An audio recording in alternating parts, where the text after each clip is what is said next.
I'm Israeli born and bred. I just sound like I'm from the USA. Well, dear governors and friends, welcome to the 2022 Board of Governors' second plenary.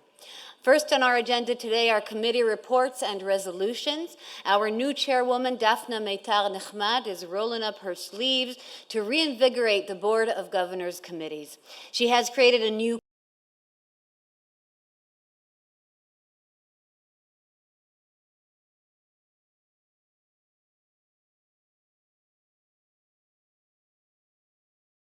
led by Professor Netaziv. The committee had its inaugural meeting last week, and you will soon hear the proposed resolutions. Two of our other committees, the Student Affairs and Campus Development Committees, took place in different format this year. The Student Affairs Committee was shaped into the Governor Impact How Scholarships Change Lives session, which I had the great pleasure of moderating. The Campus Development Committee was reshaped into the Urban Revolution session. In both of those sessions of TAU leaderships, students, and governors on the issues at hand. We hope that you will be inspired to join one or more of these committees moving forward, as you are now aware of the great impact they have on our students personally and on campus life in general. I would now like to invite our chairwoman, Ms. Dafna Meitar-Nechmad, to present the remaining committee resolutions. Dafna?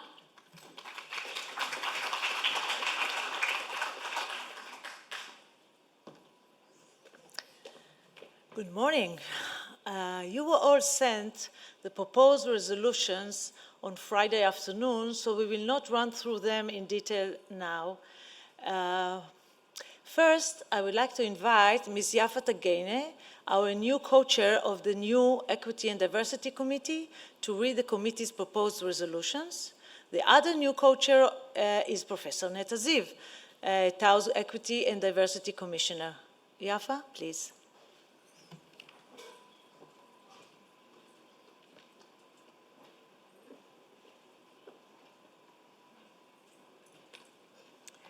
Thank you, Dafna.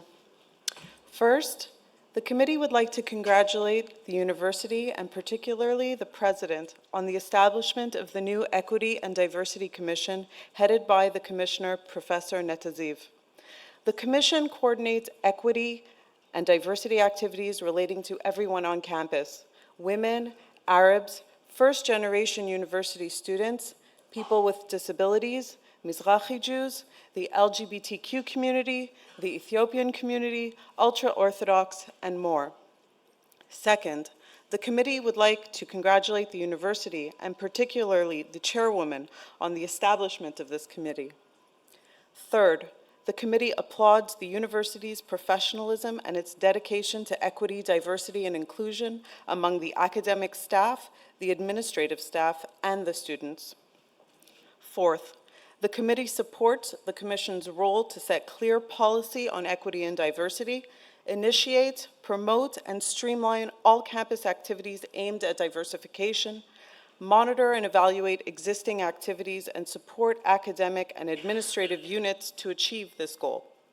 Fifth, the committee recognizes the importance of the Equity and Diversity Commission and will undertake to provide support to enable it to expand so that all students, academic, and administrative staff will eventually enjoy an equal and diverse campus.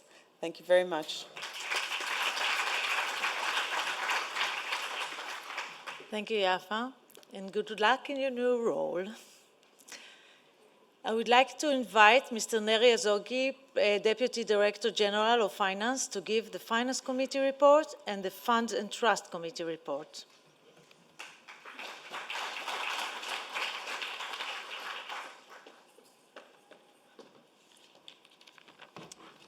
Okay, we begin with the Finance Committee. So the Finance Committee met on May 9. The meeting was co-chaired by Mr. Tim Schweden. We presented the main outputs of the university, including a detailed presentation by my colleague, Ehud Or, on the trends in student numbers. We also presented research outputs, financial investments, and the continuous campus physical development. The financial statements with total assets of 8.3 billion shekels and revenue of 2.7 million shekels. 2021 was a full year in Corona with exceptional increase in students' enrollment, keeping the development momentum, fostering academic excellence, and promoting the President's strategic goals, all this keeping a balanced budget and the financial stability of the university. The resolution of the Finance Committee. The first one is the Finance Committee notes the financial reports presented for the year ending September 30, 2021, and the 2021-2022 budget framework.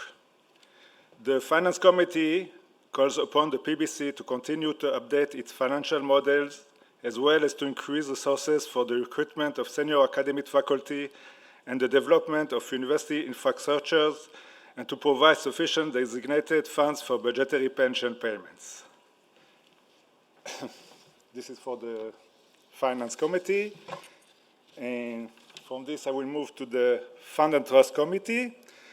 So the Fund and Trust Committee met also on May 9. The meeting was co-chaired by Mr. Edwin Wolfson and Mr. David Granot, who also serve as chairman of the Investment Committee. We presented the investment portfolio, which amounted to 3 billion shekels. We discussed the investment policy and the current investment allocation, including the detailed portfolio structure and the diversity of the portfolio in the different investment channels. Last year, annual return was 12.7%, with a total income of 286 million shekels. This year, in the current year, we are facing the volatility in the markets following the macroeconomic changes and the war in Ukraine. The Investment Committee carefully navigates the investments while taking advantage of your opportunities in order to ensure the stability of the portfolio. Now the resolutions. The Fund and Trust Committee noted the investment policy for October 21 to September 22. The Fund and Trust Committee recommends that the Executive Council, through its investment subcommittee, will continue to follow the current investment policy and update it as necessary from time to time. The third resolution was a request on one of the members regarding the management fee. The Fund and Trust Committee requires the Investment Committee to provide the total sum fee being paid by the university funds each year. In the next annual report, the total funds fee sum shall be included in the annual report. So that's okay. Thank you. Thank you, Neri. It is my turn to give the Nominations Committee report.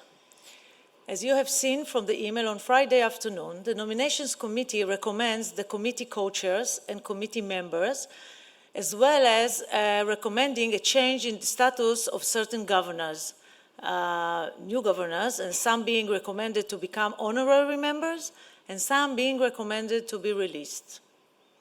I can assure you that the Nomination Committee takes its role extremely seriously and deliberates very carefully before making any decisions in conjunction with all of our friend associations around the world.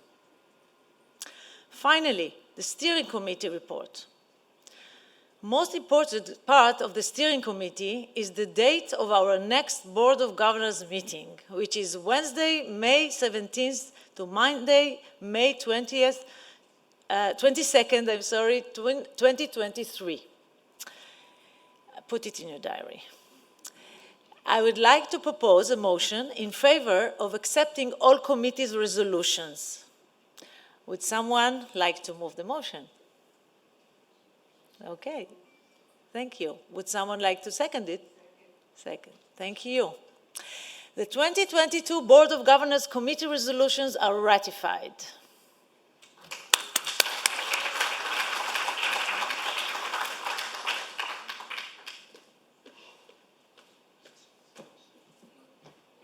Thank you, Dafna. I would now like to invite you, Dafna, to steer the next session on one of your favorite issues, philanthropy, trends, and new options.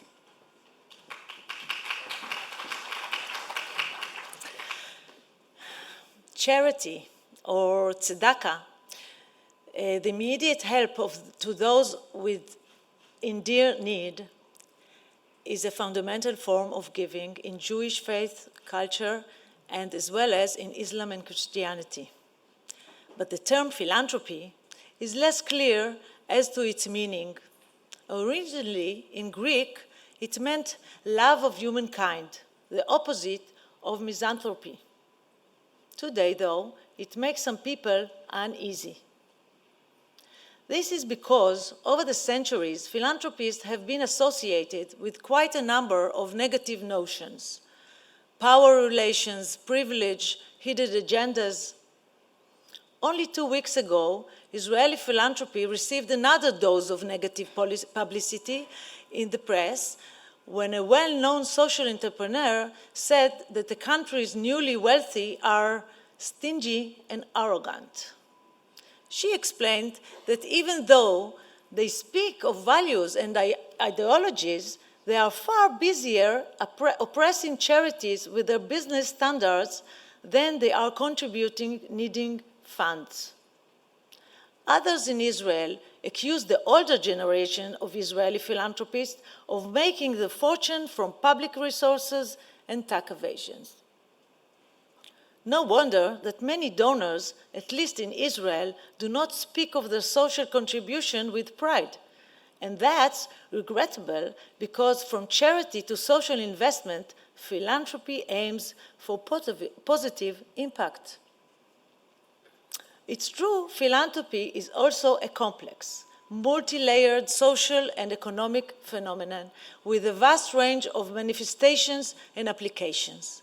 But it is positive nonetheless. The current global trends in philanthropy focus on making an impact, moving the needle, getting results, and achieving change, especially regarding hot-button issues. I believe that the support we, governors and friends, give to Tel Aviv University manifests some of these trends. Take, for example, Ukraine. Although we in Israel are geographically removed from Europe's civil society organizations that are handling the humanitarian response, the university is helping refugees with its special emergency fellowship fund. We may feel no need to belabor the climate crisis, but in fact, research indicates that philanthropic support for addressing this critical issue is minute. Only 2% of all donations in the world are dedicated directly to this problem. Tel Aviv University leads its climate change research as well. Democracy's vulnerability is yet another complex front addressed by philanthropy. Tao bolsters democracy by offering a meeting ground for Jews, Arabs, religious, non-religious individuals, women, and men. It promotes tolerance and critical discourse, and it enables society mobility and change in our society's balance of power. I would like to share with you a short video story about Israeli philanthropists Boaz and Varda Dotan and what they discovered about making an impact on a field that's important to them, the fight against cancer, through our university. Please.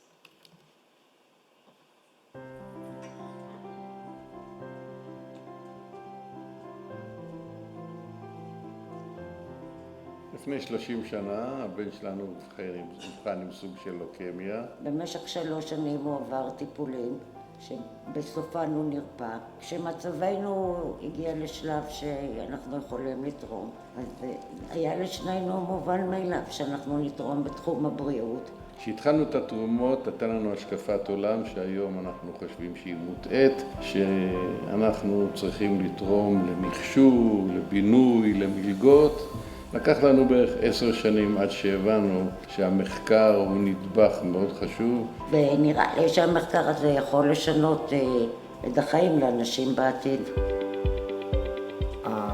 מיוחד במרכז דותן, שהוא יוצר אימפקט מיוחד במינו, שמעודד את שיתופי הפעולה שלנו עם בתי החולים, ומעודד גם דיאגנוסטיקה וגם טיפולים, שבסופו של דבר יצילו חיים של הרבה מאוד חולים.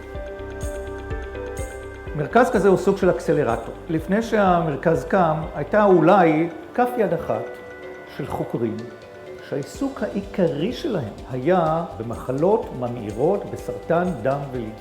היום אנחנו עומדים במצב שיש למעלה מ-20 חוקרים באוניברסיטה. מהפכה עוד יותר גדולה קרתה בבתי החולים. היום יש גם כן עשרות רופאים בבתי החולים שעוסקים במחקר של מנורויות המטולוגיות. מי שהקים את המרכז, בועז וורדה דותן, ידעו בדיוק מה הם רוצים להשיג. בועז איש עם המון חזון, גם עם המון ידע. הוא איש של פרטים, והוא מבין מצוין את תחומי המחקר שלנו. היה לו חזון, והאוניברסיטה הגשימה את החזון הזה, ביחד עם בועז וורדה. לי זה גורם ממש אושר שאנחנו יכולים לעשות את הדברים האלה. אני מרגיש שאני בתקופה מדהימה, ממש לוקח חלק במהפכה. בתחום שלי, בסרטן דם בילדים, כשאני סיימתי בית ספר לרפואה, הבראנו אולי 40, אולי 50% מילדים עם לוקמיה. היום אנחנו מבריאים 90% מהילדים עם לוקמיה. אני מסוגל להסתכל לעיניים של ההורים ולומר לכם, תשמעו, המטרה שלנו זה שהילד שלכם יהיה סבא או סבתא, והכל בזכות מחקר.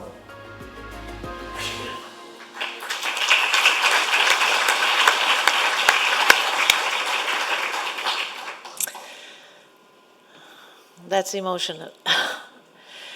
Today's main philanthropic trends are not limited to the popular causes that attract most donations. We are also witnessing and taking part in the diversification of giving methods. What is termed strategic philanthropy, for example, can take many different forms, such as effective altruism or philanthrocapitalism.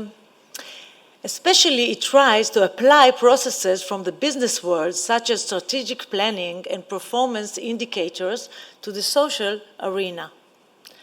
Some strategic philanthropists are deeply involved in the activities they support, from initial planning to making adaptations over the long run.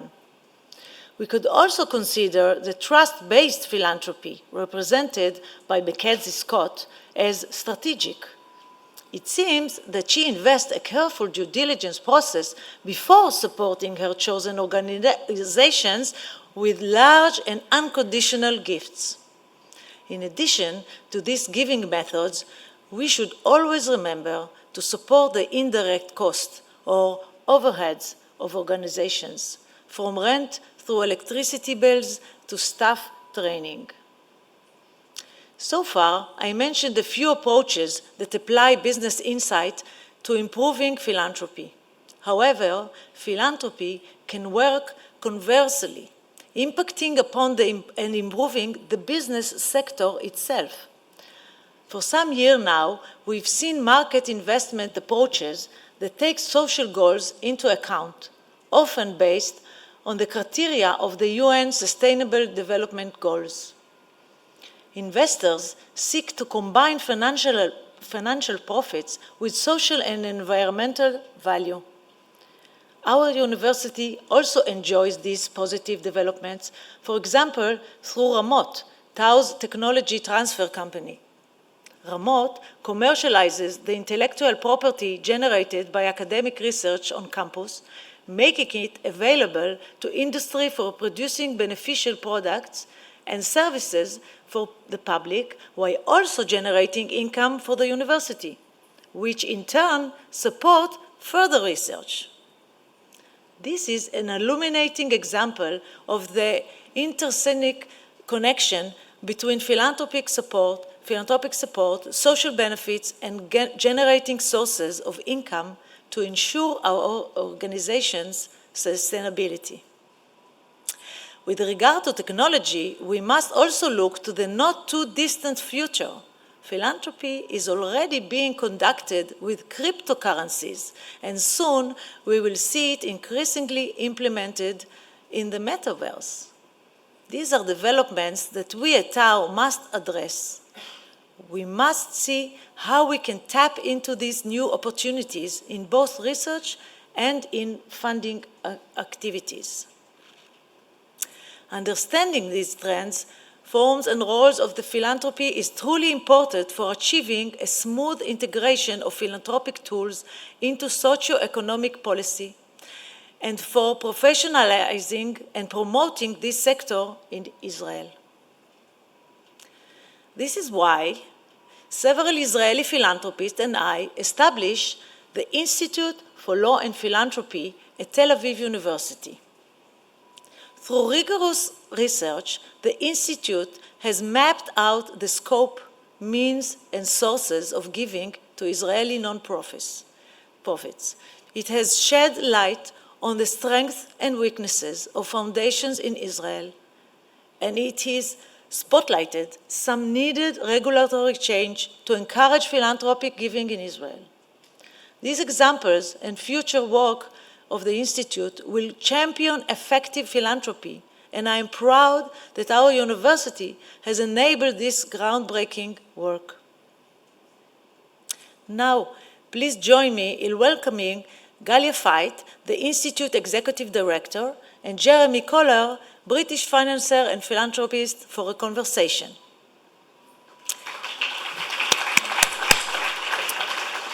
Prior to her current position, Galia founded the Microbusiness and Economic Justice Clinic and served as Deputy Director of Clinical Legal Education here at the Law School.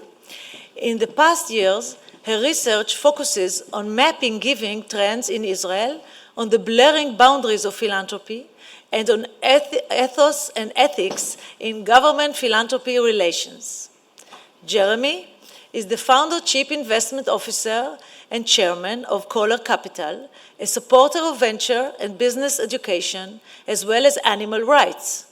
He is the benefactor of the Kohler School of Management here at Tel Aviv University, Deputy Chairperson of the Board of Governors, and a Tau Honorary Doctor. Please, Galia and Jeremy, join me. Thank you.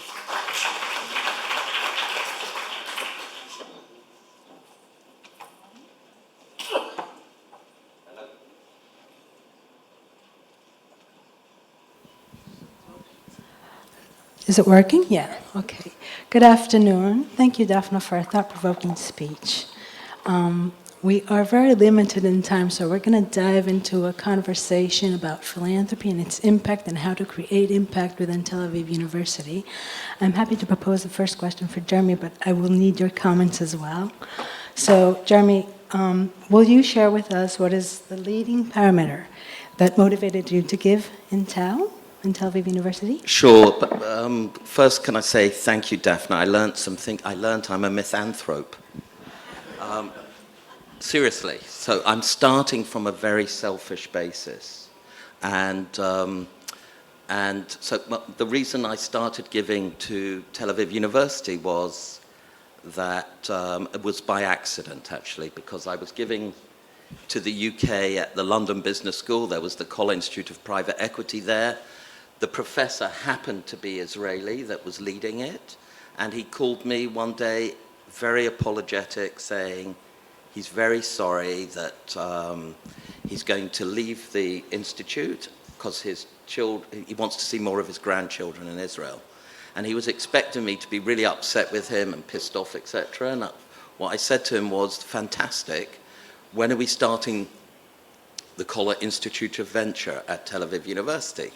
Because it was linked to private equity, but to be really authentic, doing startups in the UK or another European country, the center would be somewhere like Israel or Stanford or somewhere like that. So that's how it started, and then it just grew from there because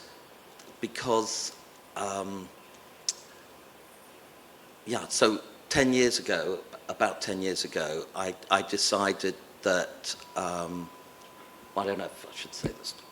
Yeah, so 10 years ago, a friend of mine asked if he could write my obituary, and I thought, what the hell are you talking about? And he wrote it, and I said yes, but I want to live to 100, and I've got purpose, love, health, and gratitude as my ingredients. Purpose, love, health, and gratitude. And he said, okay, he'll write it. And I said, as long as no one else can read it. And of course he wrote it, we went skiing together, and he said, you die tomorrow. You're 53 years old, you've created an industry, and you're very rich, and you're a total bore. And some friend. But then he said, I've written another one. You don't die at 100, you die at 98. And you're an amazing 98-year-old. You have a business school named after you, and you change pension policy in Africa. But what it did for me was it allowed me to picture myself as a 98-year-old and with ambition. And so you know, once you get something in your head, a destiny, serendipity, your antennae go up, serendipity happens, and you sort of fulfill that destiny because you know to grab the luck that comes your way. And so that's how it really started for me at Tel Aviv. Thank you for sharing that story. So what you're telling us that it wasn't quite intentional, right? Correct. But maybe the next thing I want to know is then what's the impact you're looking for, and how would you know that you've actually achieved it, or you're on the way of achieving it within your gifts to Tel Aviv University? So that gift started, and then, you know, obviously we all know what Judaism is, really. Judaism could be described as FEG, F-E-G, family, education, and giving. I mean, that's sort of what Judaism was all about. And what I realized was, that Tel Aviv University combined all of that for me.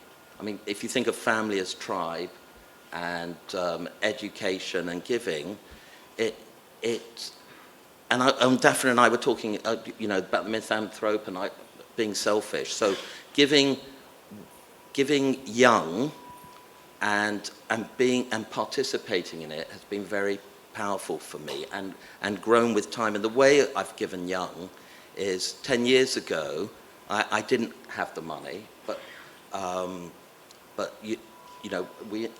endowed the now called the College School of Management with the ambition that it's #1 in the world at venture. So it was after this obituary type of thing, and so my friend gave me a big ambition, but I didn't have 50 million that I would put down in an endowment, etc., or anything like that.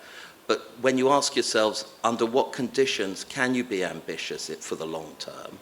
I came up with I understood eventually that a lot of people give a big amount, but it's over many years. So it's like a pledge, and which makes it consumable. So, the 50 million is over many years, which allows the university the business school to grow, etc.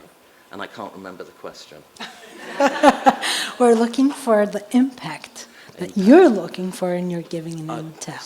So for me, the impact is, first, and we're talking about selfishness again, so I've given to things that have been very important to me, that I can influence, that uses my career to give ambition to it. So, so for me it was about business, because but even if you're part of the LSC, the Lucky Sperm Club, you can give for the family institutions, or there's all the leukemia, something that's really authentic. And the impact for me is the ambition to be #1 in the world at venture. We'll know when we've done it, but it's really going in that direction. And it was an agreed vision for it. But then also, because the strapline for the university is pursuit of the unknown, we started the Collar Men on Animal Law Center, because I'm an animal rights activist. ESG is a very big part of business now and investing. So started an ESG course, and of course, just agreed on Friday because of selfish personal self-interest, just agreed that Tel Aviv University is going to launch a psychedelic research center, for if anyone's interested in due diligence. And so for me, the impact's about having fun, about being authentic. You asked me the question yesterday, and a few days ago, and what struck me was, why didn't I give more to my alma mater? Why Tel Aviv University and not my alma mater? And it's partly the FEG. It's partly, there's a beach here. Best. The best. I mean, why Tel Aviv? No other university was considered in Israel. It's because of the beach and the proximity, being able to visit. It was all selfish reasons for what I want to see happen in the future, and that's important to me, and that I can contribute to, because as a leader in business, you can see what's happening in the future, like this ESG, environmental social governance, which is taking over all the world.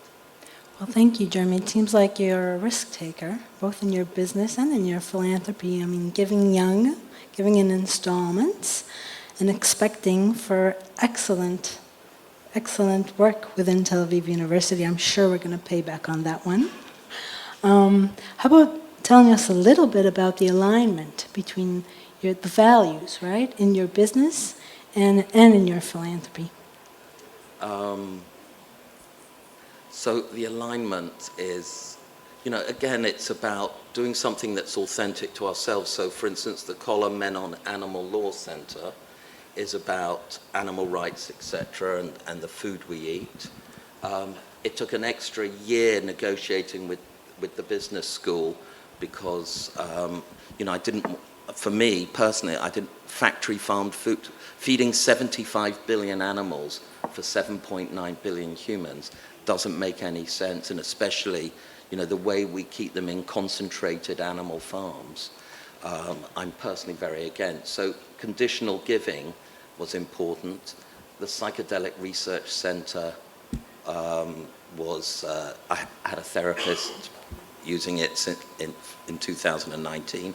Amazing how it can change your life with PTSD, etc. And in my business, I'm probably one of the bravest things I've done for myself in the business. I feel it anyway, is that my whole business, we now won't serve any meat or fish or eggs or dairy. We're aligned business-wise. We're considered at the highest peak of environmental social governance, the business. So it just goes, the authenticity goes through from my personal being a vegan to the business to the philanthropy. But doesn't it seem to you a little complex to actually require the donees to adhere to your values? I mean, being vegan or abstaining from factory farm food. It seems to me that these are relatively easy conditions to adhere to, but some philanthropists could come with other types of requirements that would be more difficult to actually align with. Well,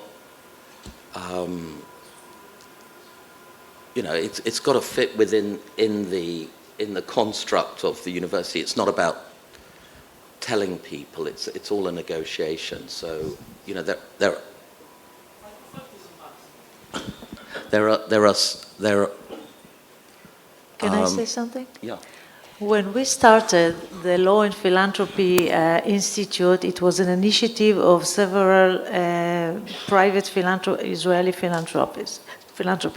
We came to the law faculty in Tel Aviv and we told them, Ron Harris, the Professor Ron Harris was the dean at the time, we told him that we know exactly what they need and exactly what they need to do. And they told us, with all due respect, there is a freedom of academia, and if you want to sell it to the professors, go ahead. And we did. Together with Galia, we went to their lunch. They had lunch every day. They ate their salads, sandwiches, maybe, I don't know whether it's farms or not. I didn't check. and they listened to All us. meat in Israel is factory farmed. But there was no meat there. So we I can did, attest to that. no meat. So, and we pitched them. The philanthropist pitched for the academics, and we had to convince them. It's not that I can decide, or any of us can decide for the university what's good for the university, what is good in any field or in any field of research or field of academia. But luckily we managed to agree with them, but we did have a condition once we financed the institute and formed it, that it will be actual, it will be related to reality, it will be related to the philanthropic ecosystem in Israel and not stay in the ivory tower of the academia. Thanks, Dafna, for pointing that out. I'm going to open for discussion with the audience in a minute, but there's one more thing that I would like to ask you, Jeremy. Do you talk to your colleagues and friends about your philanthropy? Do you have a network that you feel is valuable to a philanthropic network, that you feel is valuable for you for learning about your philanthropy or other people's philanthropy? I need one. Well, I mean, I'm getting mentored by people like Jacob Rothschild, etc. But actually, it'd be great to have a philanthropic network. Is there one in Israel? What about the Board of Governors of Tel Aviv University? Good point. Yeah, all your friends, believe me. Well, I think that actually it'd be good if we had some of the lecturers on philanthropy during this time. I think we'd all like to learn about it. You know, the academic side of it. Maybe we'll see this session as the first, and we'll continue later. And we really want to open it for discussion, so... So the Q&A is going to be a little bit different. We're going to ask the questions, and we hope to get the answers from you all. We want to talk about impact, and we would really like to hear how you think about your impact within your giving in Tel Aviv University. What's the impact you're looking for, and how do you follow the impact? Anyone wish to help us on this?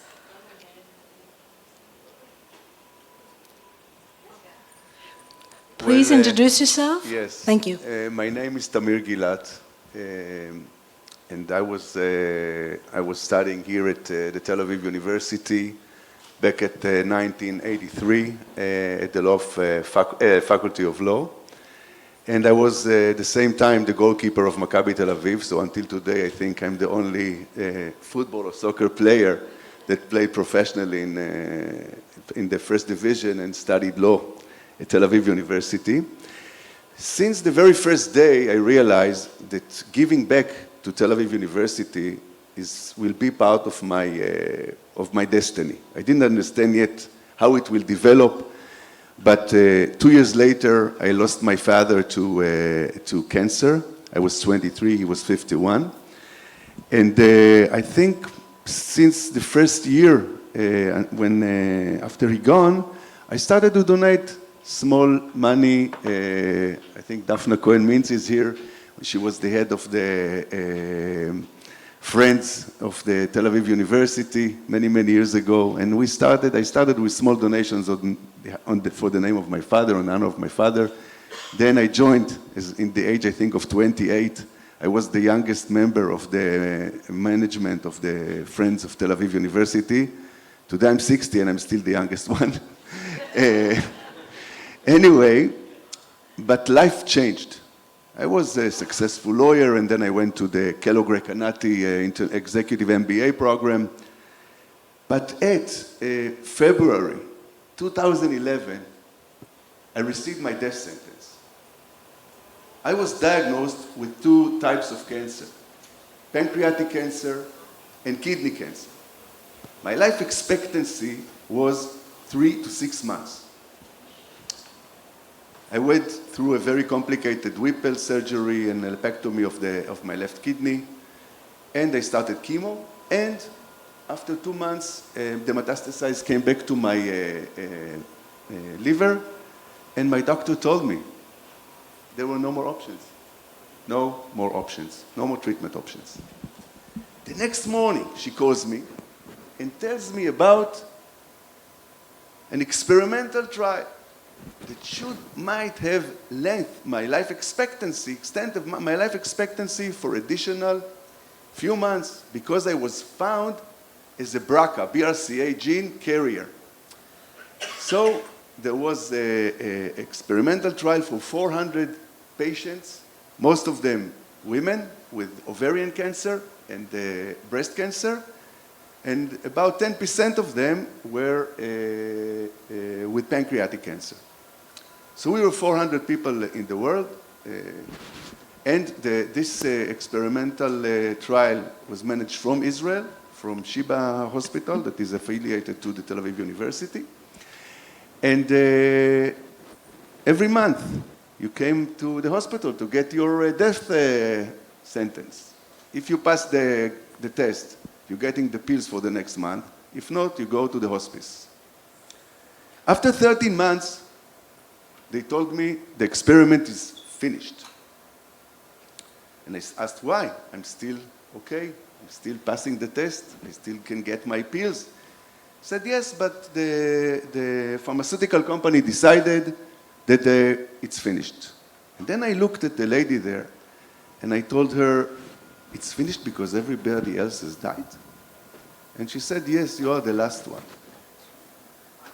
But, and I was on this drug for altogether 5 years, then the metastases from my kidney came all over my body again, and I went through another clinical surgery. So now today, most of my internal organs are gone. My smile, my heart, and my lungs are here. And I'm on the immunotherapy treatment now. Again, with Sheba and with some experts that studied at the Tel Aviv University. But the story is not about me. I'm nice to have. I'm the rec lab that got the permission to come and talk to you today. But the story is about cancer research. The story is about cancer research. And I'm so happy to see that, first of all, the amazing thing that Varda and Boaz Dotan are doing for Tel Aviv University and for humanity by research of lymphoma.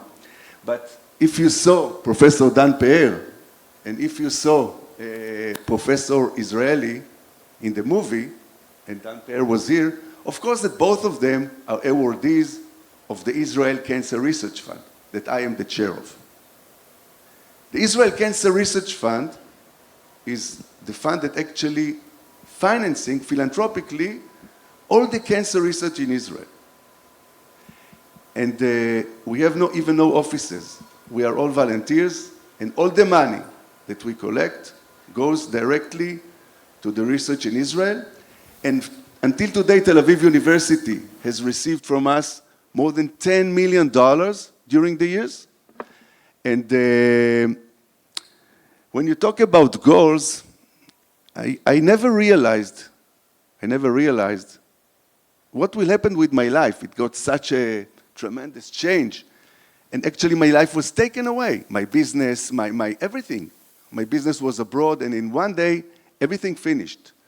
But somehow I didn't die, and I didn't have any future, because all the time I'm living from month to month. And I learned how to live in total uncertainty. And I'm telling you, not from cancer, that's not recommended, but to learn to live with peace, with uncertainty, that's the best gift someone can have. So I didn't die, and I needed to do something with my time, but it was unexpected because sometimes, I have so many side effects, and I need to take care of my body, and by treatments every 2-3 weeks. I inject every day. I don't have a pancreas. I need to inject every day several injections. I need to take about 20-30 pills a day in order to support my digestion, everything. But something happened to me.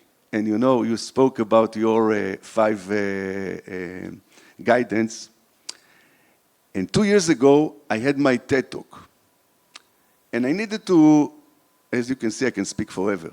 But I needed to speak, I needed to shorten it. You have one more. Yeah, I will Please, shorten it up. Yeah.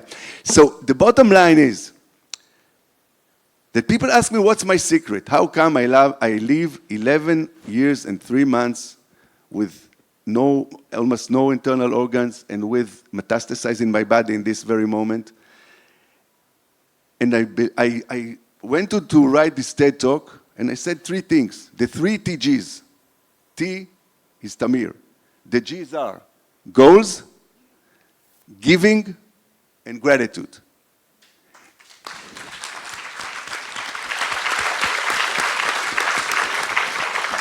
Tamir? So, to finish it, I encourage you all to take the 3 TGs and to give, to make the giving as part of your life. That's the secret. To put the giving as major part of your life, and to be grateful for any moment that you are here. Thank you so much. Thank you for the opportunity. Tamir, thank you very much for sharing your personal story with us and actually showing how giving comes from a very personal place. Obviously, one of the impacts is that you're still with us as part of what research can achieve, so thank you very much. Any other participants that would like to share with us something about their impact at the Tel Aviv University? Please introduce yourself. Hello, everybody. My name is Norma Drimmer. I'm a governor from Berlin, Germany. And I was going to start saying that I believe that philanthropy is a win-win situation. However, after this speech, I'm a little bit speechless. And what I have to say is by far not as important as what you have been saying. For me, the win-win situation has something to do with Professor Meitar-Nechmad has said that actually when you are giving something, it is within the Jewish identity of us, of all of us, because as you know in the Bible it said when you harvest, you leave a tenth for everybody, and it's in a way the fabric of a social society. And if you are giving today to somebody, you get the joy also of seeing what's happening to what you have been doing, and you are involved in a lot of events that you might not have seen before, and you're learning a lot of things, and you also, I think it gives a big kick when you see the students, the PhD students, that you're giving a fellowship to what they become afterwards. From our institute that we are supporting, I've already seen somebody that got what we had before here for outstanding faculty member, and he used to be a PhD student that we sponsored, so it's a great feeling to know, yeah, you were involved in that. So on one hand, I think philanthropy helps the society, but we are society, right? So the society, we're getting it back, and I commend everybody here of doing that. Thank you. Thank you very much. Yeah, because it's funny, love gives you contentment. It actually doesn't necessarily, marriage doesn't necessarily put a smile on your face, but it gives you contentment. But giving or gratitude actually puts a smile on your face. Thank you, Jeremy. Hi, I'm Dan Cohn. I'm a governor from San Francisco. My story, just like my friend over here said, it's not going to be nearly as dramatic as my new hero who runs the Israeli Cancer Foundation. That's an amazing story, and I'll shake your hand later. So my story is different. I'm a second-generation governor, and actually this ties into the last presentation where Leo Corey was honored. Leo Corey was, I may get the title wrong, but he was essentially the director of the Cohn Institute. Cohn is my last name. That was my father's passion. Going to, how did that happen? It wasn't really a negotiation, it was a joint exploration and collaboration. There were some difficult periods that, like in any relationship, it's a relationship. So that's what I would say, following up on your good presentation, that I'm not comfortable as a philanthropist telling people what to do. I think that, what do I know, basically, about some of these subjects? Our family has moved through the Cohn Institute. Islamic science has been subject matter there, And it was a natural place where Palestinian Israelis could look to advance and become involved. And so we've been trying very hard to support that in a number of ways with fellowships and other things.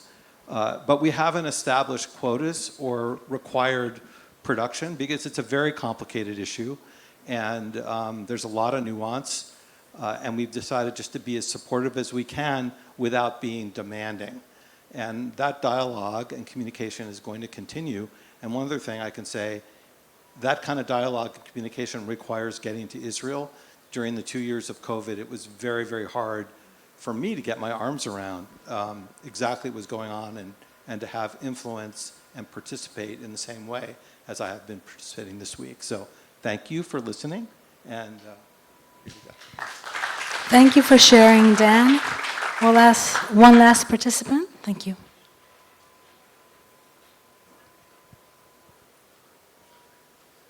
Hi, Toda, thank you. My name is Yafa Tegenye. I'm a governor from Montreal, Quebec. My father was one of the first 10 Ethiopian Israelis to come to Israel in 1956, and I'm, I think, the first governor of Ethiopian descent here today at Tel Aviv University, and perhaps one of the only ones in Israel. My involvement in the university is that I fundraise and contribute scholarships for Ethiopian Jewish students here at the university. I chose Tel Aviv University because I felt that there needed more representation at the seat of power in Israel and an elite institution in Israel. That being said, my question is how you guys can support governors, because international governors, because my idea of what me as a donor thought was needed versus the reality on the ground when I came here and spoke to students, there was actually a much bigger gap than what I had envisioned. And I had to change, or I now have to go back and reflect upon what I'm going to do now and how I'm going to continue giving. And I think that support would be greatly appreciated, especially for new governors, whether it's in a form of a survey even as we come in, of how to kind of direct us in the needs of the students and the university, how we can be the most impactful. That's my first point. And also, one of the Dun David Prize winners in philanthropy and history was explaining on expanding the notion of philanthropy. And I think that this is very important when you're attracting governors, because many communities cannot give in the way that we see giving is done here, but yet they are very generous and can give and do support each other within their own ways. And there should be methods and ways to include different types or different levels of giving or collective giving from within different communities that may be more effective for more inclusive giving and philanthropy in general to be more impactful at the university. And thank you. Thank you for all the sharing. Thank you, Yafa, for your excellent 2 points. Do you want to comment on this, Dafna? I just want to say, you know, we cannot cover everything today. We just wanted to raise this subject and your thoughts. We really would like to have your feedback on this subject, and on in general, the conference of the Board of Governors will be most appreciative. But this, what this lady was asking was that I think the governors should reflect on is I think relevance in terms of relationship between donor group or someone that wants to donate to with a passion for Ethiopia. I fund an Ethiopian school here as well, so you know, there is a big gap. So you know, how does this lady know the relevance of her giving to make it most impactful? Can I? Maybe we need to reflect on it. Oh, someone's got an answer. Thank you for elaborating. So it's complicated, but it's doable. I think partly the best way to do a deeper discussion is through the Friends Association in each country. It will be closer and easier for each of you. And of course, during meetings or discussion one-on-one, or I always say philanthropy is a big agency of matchmaking. How do you matchmake between the giver and the cause? How do you, pinpoint the right, how do you connect it in a way that it will be meaningful for both sides? So it's quite a challenge. This is why we have Amos Elad and the whole department to do that. But of course, sometimes it's a personal connection between the head of an institute and the donor. And so there are many, many various ways to give and to have a meaningful relationship between the two parties. But I would definitely take your advice on new members, how we can direct them better, and I think that communication is basic and very important in any relationship, and as well as with the trustees and governors of the university. So thank you for this, Roma. Unfortunately, we have to end this conversation. I will use my right as coordinator just to put in my 2 cents from a professional point of view. It's obvious that it's easier to talk about motivation and satisfaction from giving, and a lot more difficult to talk about the impact and the balance between those two, the motivation and the satisfaction, with the impact in consideration with what is really needed on ground, and how do we make sure that the impact is seen by everyone. So these are things that maybe we should keep on researching and bringing to the Board of Governors from time to time. Thank you very much, everybody. Hope you enjoyed.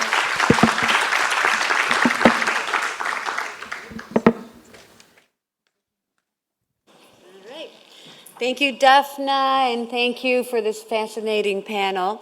Our last speaker for this session is Lior Hazan. She is the chairperson of the Student Union. Please, Lior, the stage is yours.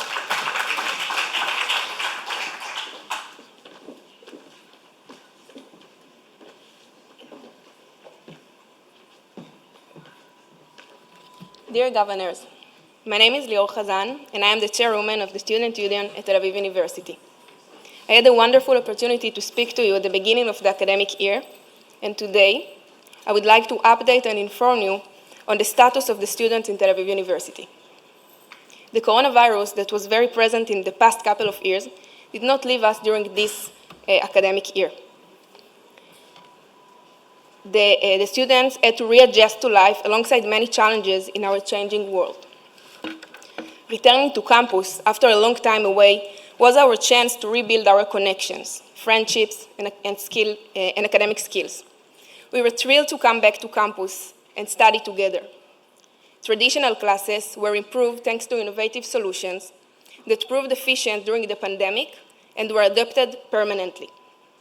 Recording of classes, for example, proved to be an important tool for us to review lectures and improve our understanding of the subject or making up for classes we have missed. Our main objective at the Student Union is to accompany and help each student in Tel Aviv University from the day they are accepted to study here until the day they graduate and receive their degree. We do our very best to provide students with relevant tools and activities for this time of age and help them have a meaningful and embracing experience while studying here. As students, we have addressed many topics that are crucial for us. We recognize our need to cope with the mental challenges studies create along the way. That's why we have created the Academic Resilience Project, in which students receive preemptive tools to deal with those challenges. We wanted to make our campus more international in order to provide the local students with a sense of internationality, as well as helping international students feel more welcome. With the International School, we have created several international weeks, such as Germany, Brazil, India, and more. We want everybody to feel safe on campus. And so we created a connection between all the organizations working to create a safe environment, both formal and informal. The conclusions drawn from these connections are the foundation of our work. we took the opportunity to make campus life better by providing and upgrading spaces to connect, places for eating, drinking, or studying. Yet, with regard for our environment, we put attention even in the small details. For example, when we brought new coffee machines in an affordable price, we left out the disposable cups, encouraging a Green Campus initiative. Now, we are building with the university a new cooperative cafeteria, which will be smart, green, and affordable for students. This, governors, is just the tip of the iceberg. We recognize the challenge of moving forward from the academy into the industry. Thousands of students took part in workshops designed to help them prepare to life after receiving their degree. They achieved soft skills, such managing without authority, writing CV, using LinkedIn, and being efficient, both as an employee and as a person. We are also working on a program for students moving forward inside the academy, preparing them to advance degrees and research. These examples are just small taste of our extensive work, which also include volunteer work, academic mentoring, legal and financial consultation, concerts, shows, and many students' initiatives we have made happen.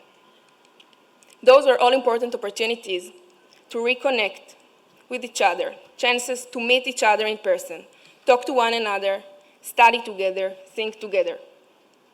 Looking forward, we still have many challenges to deal with. Our generation has to change the way we think according to the renewing rhythm of life and to adjust to the pace of an ever-changing reality.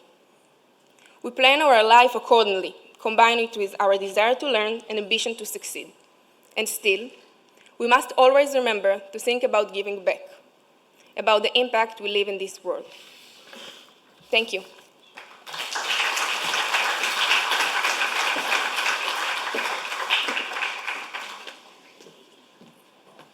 Isn't it great when the future looks like that? Thank you, Lior. I think we all agree that you're doing very important work and wish you great success in continuing to deliver improved services to students and enhancing their campus experience. This has been, yeah, sure.